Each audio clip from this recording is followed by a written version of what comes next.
Now, indirect talks aimed at reaching a final agreement on a U.S. peace plan to end the war in Gaza have begun in Egypt. Egyptian state-linked media reported that the first round of talks between Hamas and mediators concluded in what they've called a positive atmosphere. According to the Al-Qahira News, which is affiliated with Egypt's intelligence services, negotiations are set to continue on Tuesday, today. Meanwhile, an Israeli delegation arrived in the resort city of el-Sheikh on Monday. The talks, which will see Egyptian and Qatari officials holding shuttle meetings with delegations from both Israel and Hamas separately, come on the second anniversary of the Hamas attack on Israel on the 7th of October 2023 that sparked the war. Al-Qahira News earlier said delegations were discussing preparing ground conditions for the release of detainees and prisoners. A Palestinian source close to Hamas leadership said the negotiations are difficult and complex, as was expected, and may last for several days. Hamas has said that it agrees to the peace plan proposals in part, but has not responded to several of the key demands and clauses, including its disarmament and future role in Gaza. But U.S. President Donald Trump told reporters at the White House that Hamas was agreeing to things that are very important. If certain things aren't met, we're not going to do it. But I think we're doing very well, and I think Hamas has been agreeing to things that are very important.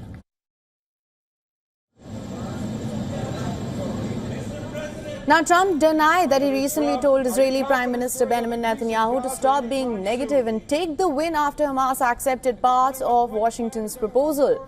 Trump said that it wasn't true, adding that Netanyahu has been very positive on this deal.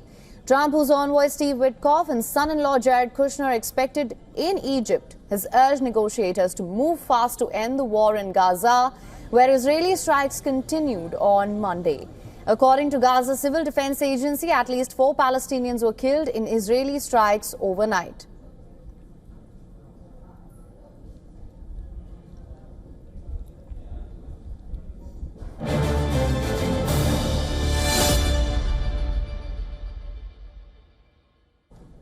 As the war in Gaza completes 2 years today, we're now being joined by Alon Levy, current spokesman for Israeli government and former international media advisor to the President of Israel, and Ahmad Al-Ibrahim, political analyst. Welcome both to the broadcast.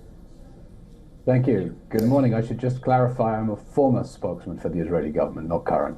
Thank you so much for correcting me, sir. Mr. Levy, let me just come to you first. It's 2 years since the war began.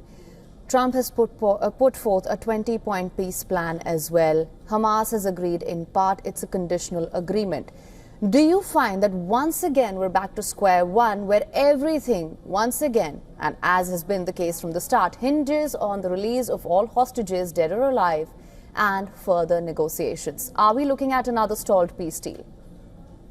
Look, after Hamas launched this barbaric war 2 years ago with the October 7th massacre, Israel said it has 2 goals: to release all of the hostages and to dismantle Hamas so that it can never again invade Israel, burn families alive in their homes, commit mass sexual atrocities, and take hostages again. Now, Hamas is more isolated than it has ever been. Even its state sponsors, Qatar and Turkey, are telling it it's game over and it has to free the hostages. And so I'm hopeful that now we will have a ransom deal that will see Hamas releasing those poor hostages who are stuck in the dungeons under Gaza, where they are being starved and tortured. That does leave the question of Hamas's disarmament. But the United States has made very clear in that plan that has been accepted by the whole Arab world, either Hamas dismantles itself or Israel will have no choice but to dismantle Hamas itself. Because if this war ends with the jihadi terrorist organization that launched this war still in possession of rockets, still in possession of tunnels, still in possession of its weapons, then the next war is a matter of time. And nobody wants that. This has to be the last Gaza war. Right, and that is part of the 20-point peace plan, isn't it? That Hamas needs to demilitarize all tunnels and such infrastructure is to be destroyed. To which I want to come to you now, Mr. Al-Ibrahim. Thank you so much for joining us on the broadcast. Now, what's your take on this? Do you think we're looking at a stalled peace deal? Do you think we're back to square one? First of all, definitely I would like to say now it's 2 years today, and nothing justifies Hamas' atrocity of taking hostages. This is given. But also, nothing justifies war crimes either and genocide. Israel conducted in the Gaza and the West Bank repeatedly has crossed a bright red lines that is not acceptable. The proportionality that they are doing, the distinction of starvation of civilian, killing innocent people, genociding people. This is all unacceptable, and this is actually has been raised by the International Criminal Court. As far as putting Hamas at the same plate of the Palestinian people, we need to distinguish what's Hamas and what the Palestinian people. The Palestinian people has nothing to do with what Hamas is doing. Saudi Arabia since 2005 has recognized Hamas as a terrorist organization, militia, whatever called. At the same time, since that day, Tel Aviv was actually paying the salaries of the Hamas leaders, since 2005, and this is where it tells you the position and where it's basically, who's fighting, who is in the back. So I am not optimistic, to be honest with you. I think this current government led by Netanyahu is not really looking for peace. We have seen a change of the tone of President Donald Trump with Netanyahu, and the aggressive push in basically accepting the deal. I think, this is something is subject for Israel to accept. I think the militia Hamas has, played game, and they accepted what the whole proposal by Donald Trump, and now we are waiting. Everybody feel, the whole pan-Arab nations feel that Israel is going to come with another twist, and they're going to end up doing something that is actually going to fail this peace. But at least this time, President Trump is more alert, and he's putting his fingers on the pulse. Mr. Ali Ibrahim, thank you so much for that. Mr. Levy, let me just come back to you, and I just want to expand on the point that Mr. Ali Ibrahim has made. Do you think there are certain major questions that have been left vague in this 20-point peace plan, that is of legitimacy, inclusion and enforceability, and of course the very survival of a Palestinian state? Do you think these questions have been left vague?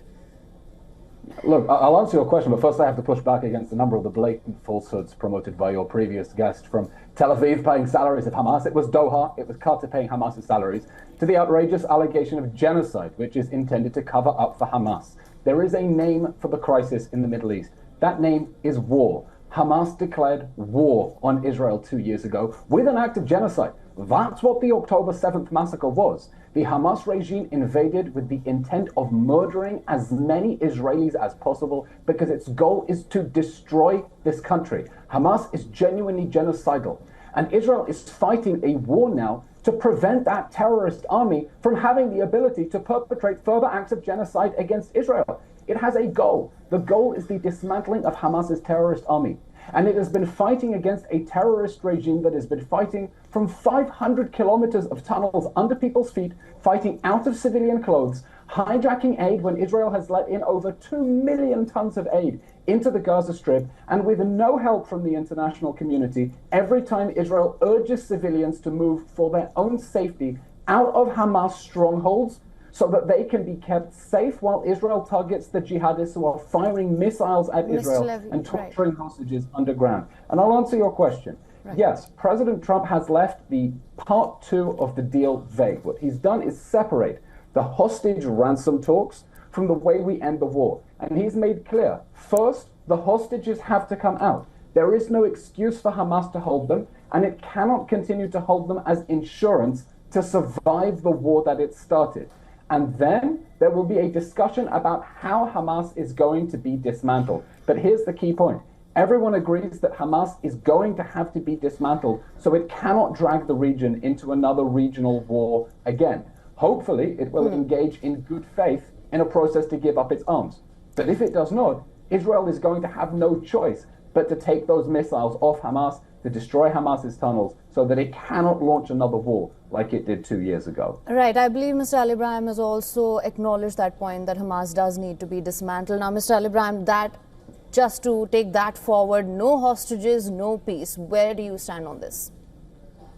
Definitely. I mean, they have to be abided by the peace proposal by President Donald Trump, and this is given. I mean, they have to reach an agreement, but you have to be genuine and you have to have the attention of actually reaching this agreement.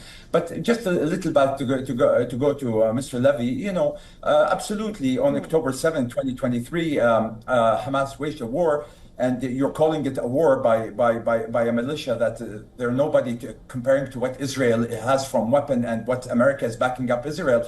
But you guys also managed to genocide and kill some people in the West Bank, and the West Bank never did anything to you. So on that case, what we say is self-defense is not a license for a collective punishment.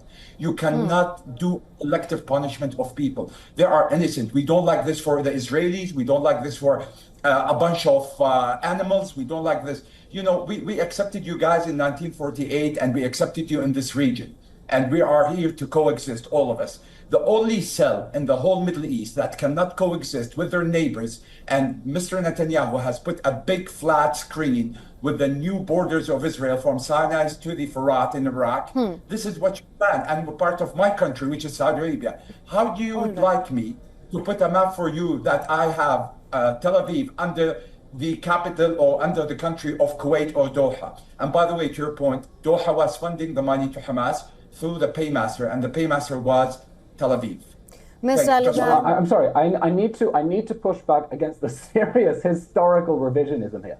First of all, the Arab world did not accept Israel's existence and still does not. When Israel was declared, the entire Arab world invaded with the goal of destroying this country. And your country, Saudi Arabia, still does not recognize Israel. I hope it does, and I hope we will have peace soon. Mr. Levy. Mr. Levy, we hear you. Thank you so much for making that point. And Mr. Al-Ibrahim, we hear you as well. Once again, the question, however, in the days forward, what we are seeking clarity on is whether there's legitimacy, enforceability, and inclusion in this peace plan, and whether it can be efficaciously implemented. That's something that remains to be seen. Both of you, thank you so much for joining us on the broadcast. We just do not have enough time to get into that right now, but thank you so much for making your point. We just want our viewers to leave the show better informed. Thank you so much for joining us. Thank you.